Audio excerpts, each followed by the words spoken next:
ituloy-tuloy ko na yung questions ko. At the same time, ikaw, di pag ibire-diretso mo na lang din.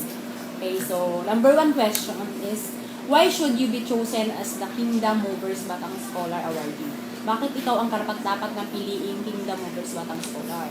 Number 2, what are your dreams in life? Ano-ano ang mga pangarap mo sa buhay? Okay, so, Kaya dapat po ako napili na scholar dito po. Kasi po, hindi ko lang po ito ginagawa para sa sarili ko, para din po sa pamilya ko. At saka po, kung ako po yung pipiliin po na scholar or yung papalarin po, hindi lang po para sa akin, para sa pamilya ko, para sa mga relatives ko. Gagawin ko din po yung best ko yung sa pag-aaral para din po sa organization po na to.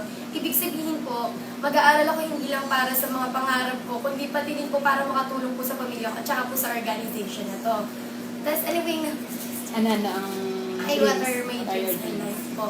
Dreams in life po talaga, nung bata po ako, gusto po talagang maging doktor. Pero habang lumalaki po ako, parang nag-iba po yung paningin ko. Sabi ko, parang gusto kong maging lawyer. Kasi parang dito po sa bansa natin, parang sobrang daming corruption, sobrang daming, talaga po, parang ayoko kasi ng gano'n, yung may mga mali.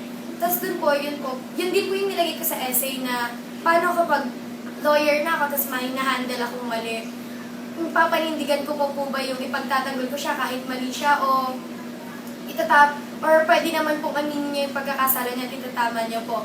Pero ayun po, na yung choice po na yun, nasa akin po. At saka po, yun, parang gagawin ko po yung best ko para yung mali niya, matutunan niyang itama niya. Hindi lang dahil pinagtatanggol ko siya sa case na yun, kundi dahil para din po matuto po siya na hindi na dapat yun, ganon. Pwede din man po siyang magsisi in hindi po nakakulong or pwedeng aminin niya na lang kahit po ano yung kaso ko, at least po, nagawa ko po yung tama.